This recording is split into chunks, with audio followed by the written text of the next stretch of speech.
Bitcoin does not have any intrinsic value. Zero. Nothing.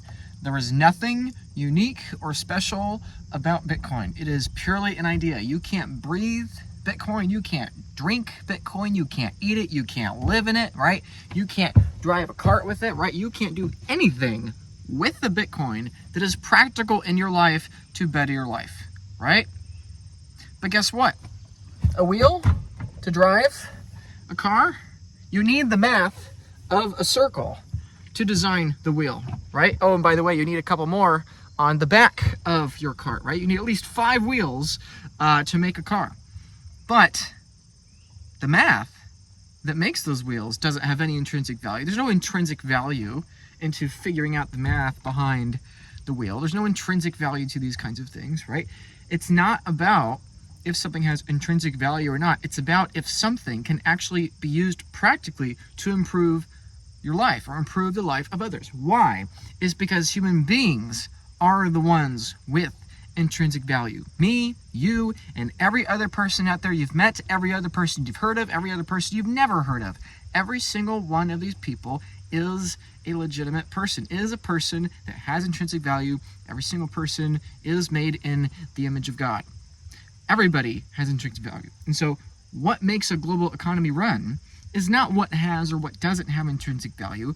It is just a matter of economics, a matter of supply and demand, right? You can't eat a bar of gold, and yet we use that for thousands of years, right? You can't drink a diamond engagement ring, and yet, that's what everybody uses, right? You can't, it's not about the intrinsic value of these things. It's about their relative value in comparison for everything else when trying to accomplish a task. And so even though I can't eat pie, right? I can't eat 3.141. There's no intrinsic value to me. I can't eat it. I can't breathe it. Even though it doesn't have any intrinsic value, it's still valuable to me because it makes my little cart here go, right? And with Bitcoin, most people, when they look at Bitcoin, they don't see the value there because it's a digital concept. It's an idea. And why would an idea be worth multiple trillions of dollars? That's crazy. Well, guess what? The internet is kind of an idea, right? And most of us, most of you live on the internet, many hours a day, right?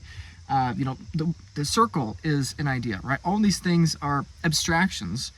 It's when we turn those abstractions into reality that help human beings, the beings with intrinsic value, that is what is important in life. And that is why I care about Bitcoin so much. And that is why you hopefully care about Bitcoin so much. Yes, is it about Bitcoin price go up? Sure, it definitely is, right? It feels pretty good to have Bitcoin being going up, basically every single year with a couple of exceptions over the last 16 years. And I think it's just going to keep going up in the coming years and decades, right? So of course, that's part of why we're all here. But at the end of the day, it's not why any of us are here, right? You don't care about Bitcoin going up in terms of dollars. You care about Bitcoin improving your life. Right? If Bitcoin going up in terms of dollars meant nothing to you and improving your life, you wouldn't do it. People don't do anything unless they have an incentive to do that, or they have a belief as to why it's the right thing to do that. And so my encouragement is, in the same way you don't actually care about Bitcoin price going up, you care about how Bitcoin is going to better and improve your life. I would encourage you, I would ask you to reflect on how Bitcoin could improve the lives of other people around the world, people you know and people that you don't know, right? For you and me, for people like you and me, or at least most of you watching, right? Not all of you watching are from America, Europe, Australia, or, a wealthy, developed country, right? But most of you are, almost all of you are, but not all of you. But for all of you, the majority of you watching that are from these Western countries, that are from these economically fortunate countries, just from being born here or working hard to get into these countries, we all are really rich, right? I was having this conversation with somebody last night, a fellow Bitcoin friend of mine, and we were having that conversation of what does being rich mean? My answer was a bit different. My answer was that, to me, being rich means you have clean water, you have food, you have shelter over your head, maybe you have a couple other nice things like electricity or plumbing, right? That's what it means to be rich. And if you don't believe me, you have to keep in mind that 80% of the world's adults make less than $30 a day. Now, I make, more than $30 a day, pretty much every day, and you probably do too, right? And so if you make more than $30 a day, I would say you are rich on the global scale. You may not feel rich because that guy has 3 times the money you do, or that other person may have 5 times the toys that you do, or maybe their house is another $100,000 dollars or another 1,000 square feet bigger than your house or whatever, right? Like, you may not feel rich when comparing yourself to your fellow top of 1%ers, but the reality is that you probably are rich, right? You're probably a lot richer than what it feels like, right? Because most people don't have all of those things. Most people are lacking in one of those things. And one of those key critical things people are lacking in is water. Now, we are not going to have a global water standard, right? Water is something that we need more than shelter. Water is something that we need more than fun, cute little go-karts that we can drive around, right? Water is something we need more than clothes even, right? Water is fundamental, water is essential, and without water, people die, right? Besides oxygen, oxygen is the one thing that is the greatest commodity that every single person needs, right? You deprive yourself of oxygen, you die after a couple minutes. You deprive somebody of water entirely, they die in a couple days. You deprive somebody of clean water, they die 20 years earlier or whatever, right? 10 years, 20 years, 50 years, depends on if they win the lottery and they get a minor disease or they get a major disease from that unclean water. And so, why I'm into Bitcoin, why I'm encouraging all of you to remain in Bitcoin and focus on Bitcoin is because it helps us engineer a better world. In the same way that you have the math of a circle, the intrinsic idea of a circle, creating a practical application of a wheel or a steering wheel and of the actual wheels on the car, you can do something practical, you can better your life. Why? Because just like a measuring stick, or just like a meter stick, just like a tape measure, it's a way to measure things and build a better world, right? And likewise, with Bitcoin, it's a way to build a better world. And it is really important to me personally. It's really the fundamental reason why I'm in Bitcoin, so passionately, all day, every day, helping people manage their Bitcoin, increase the Bitcoin stack, preventing losing it, stewarding it, all of those things. The reason I'm focused on that, the reason I'm an estate planner, the reason I make these YouTube videos is because I want to see a better world engineered. I do not think that my savior is a wheel. I do not think that my savior is Bitcoin. To me, my savior is my God, Jesus Christ. But for this time on this earth, this brief time, this flicker of a snapshot that all of us are going to be here, we get to share a relationship, whether that's a digital relationship or an actual in-person relationship. It's really important, really critical that we engineer the best world possible.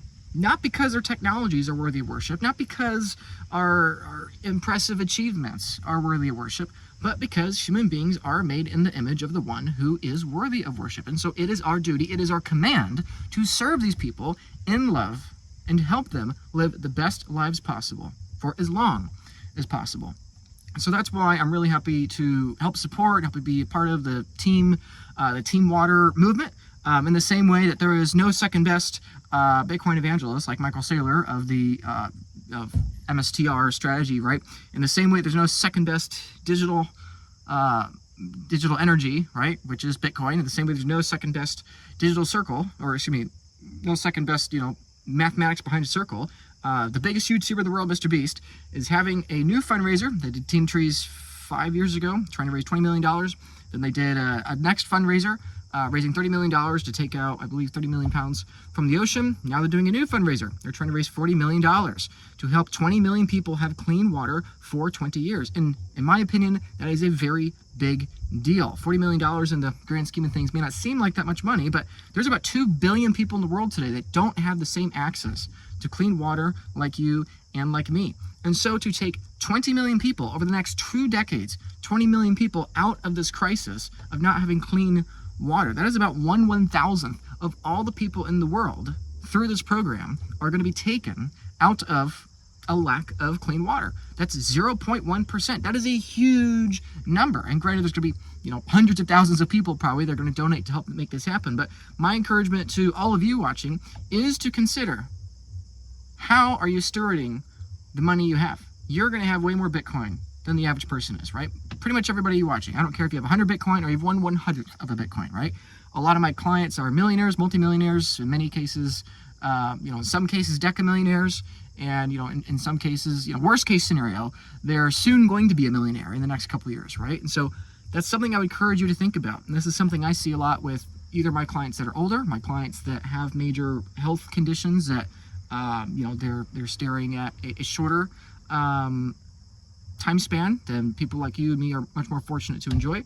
And it's a conversation I have very frequently with them is, hey, you have this new problem, you had less in common with your future in the past, and you're at this wealthy point now where even if you spent on all the toys and all the luxuries for the rest of your life, like, you are not going to outspend the rate at which the Bitcoin is appreciating, right? And it's a conversation that's really interesting, because you spend all the money on the luxuries, you spend all the money, or you, save all the money to give to your kids and your grandkids, and you want to give enough to them to help them be comfortable, but not so much to, spoil them. And a lot of people, on their own decision, come to the decision that, hey, they want to donate some of the money for a good cause.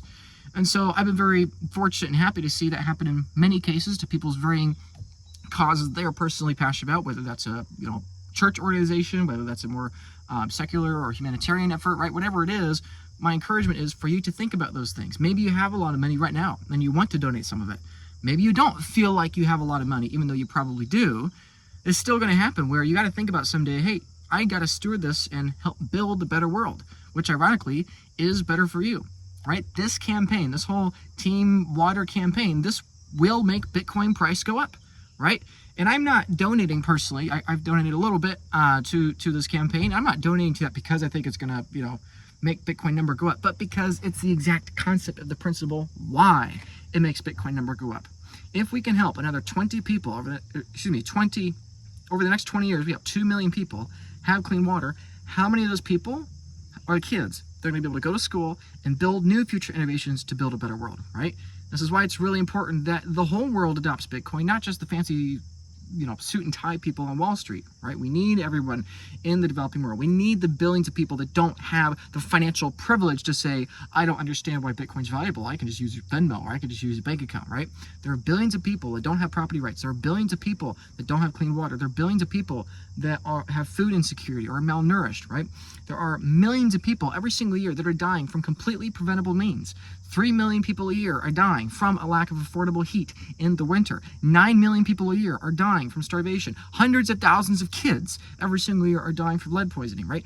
I would argue that there are at least 10 million people around the world that are dying from fully preventable fiat and political currency inefficiency and means. And so it is really important. I would encourage you, hodl onto your Bitcoin for the future, because that purchasing power, you're owning a fraction of the future. You buy one Bitcoin, you buy 1/21 millionth of the future. So yes, own the future, hold on to it, but accept and understand that you're never going to need that whole Bitcoin. You're going to be able to live on a fraction of that Bitcoin. If you're a multi-whole coiner, you got more than enough money that your biggest problem is not going to be, can I retire? Your biggest problem is going to be, I don't have enough time in the rest of my life to spend it all, even with medicine extending my lifespan decades, even with all these things making my entire life better, right? Even with having enough money to retire that I can buy my time back. Even with all those things, the money will still outpace the rate, or still outpace the length of life you have left, even if you're somebody like me, right? And the younger you are, sure, maybe the smaller stack you're starting out with, but the longer time you have for the funds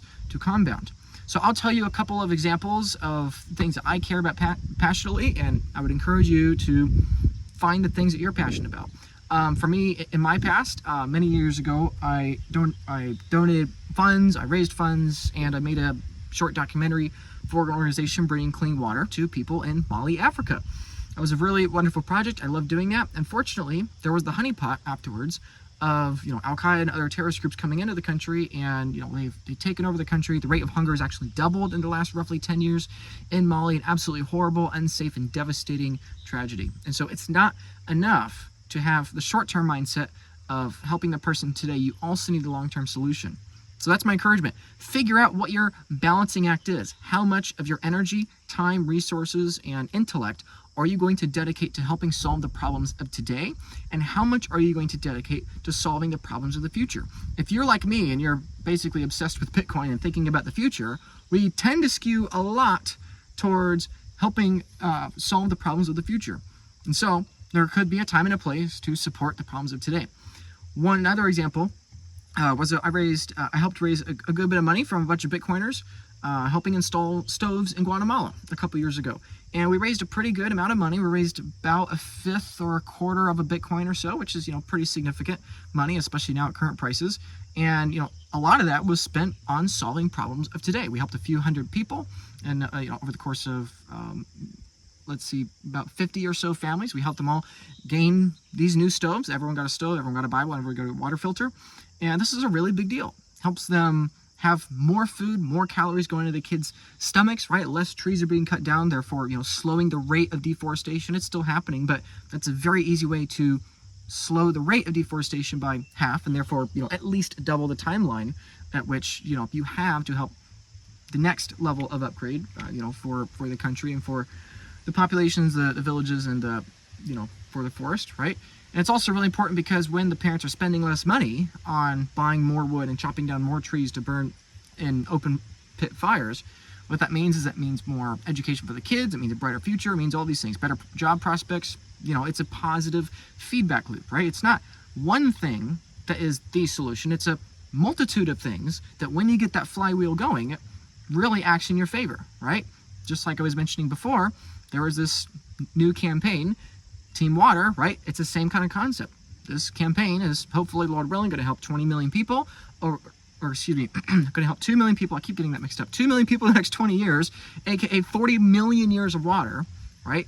Hopefully, over those 40 million years of added human productivity, human life, human health, hopefully, one person in one of those years is going to have a genius breakthrough and invent some new incredible thing that's going to help a million lives, right? And some other person is going to be able to spend more time with their kids more and help them gain their education. It's a whole flywheel and feedback loop. And I really think that helping another additional 40 million years of clean water for human beings over the next 2 decades is a really worthy investment. Is it buying Bitcoin? No. Does water trend to zero in terms of Bitcoin? Yes. But does Bitcoin have intrinsic value? No. Do humans? Yes. Yes, they do. So if you're somebody watching this and similar to me, you care more about the human lives that Bitcoin is going to impact more than the Bitcoin price go up, right? If you're somebody like me and you're more excited about Bitcoin saving or potentially preventing the deaths of 100 million people over the next couple of decades instead of $100 million Bitcoin, even though both of those things will happen, if you're more excited about those things, I would encourage you to consider a donation to one of these organizations, right? If you want to make a donation right here, right now, there's a link in the description below somewhere where you can donate to support Team Water. Every single dollar you're donating is going to help one person have clean water for 1 year. So if you donate $10, that's 10 years of water. If you donate $1,000, that's a millennia of water, right? Again, I donated earlier today. Thank you, YouTube, by the way, for matching my donation. So, every dollar I donated, YouTube also donated $1. So thank you, YouTube. Appreciate you, YouTube people, even though the bot section, we all complain about the bot section. We all have things we complain about. But ultimately, I'm very grateful that this technology exists. I'm very grateful to be sharing these messages, sharing these videos, and all of you I'm grateful for watching these videos. So if you want to extend that gratitude, check out Team Water in the description below where you can learn about that. Or if you're somebody that wants to make a significantly larger donation and you have a significant amount of wealth, feel free to reach out to me. I'd be more than happy to help brainstorm ideas with you on how to have that donation make the maximum good effort possible, in some kind of tax deferral way.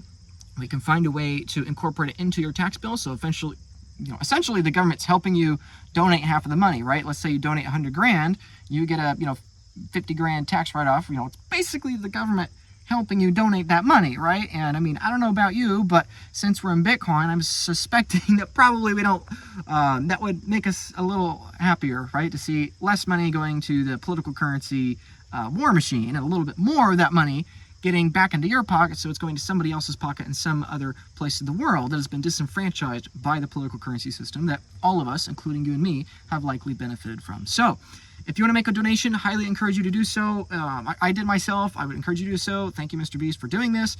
Really appreciate all of your efforts. And ultimately, I think these people are a great example for folks like you and me. People like Mr. Beast, Elon Musk, Michael Saylor, hopefully me to a much smaller degree. And all of you, every single one of you. Every single one of us probably watching this video, assuming we're right, every single one of us is probably going to become a very powerful, very wealthy, very connected individual in the future. And what you do with that power is what matters, because there's no intrinsic value to the wealth that you're going to hoard and building bigger barns and stacking it, in your backyard, right? There's no intrinsic value to that. All the intrinsic value is in the image bearers of God. It's in the fellow human beings. So don't just sit on your sats, use those sats to improve your life, your family's life, your children's life, and if you feel called to, the children that you will never meet, the children born in the future, and the children that you don't expect anything from, but you give freely because you care about them as human beings. Thank you all, my friends, and I'll see you in the next video.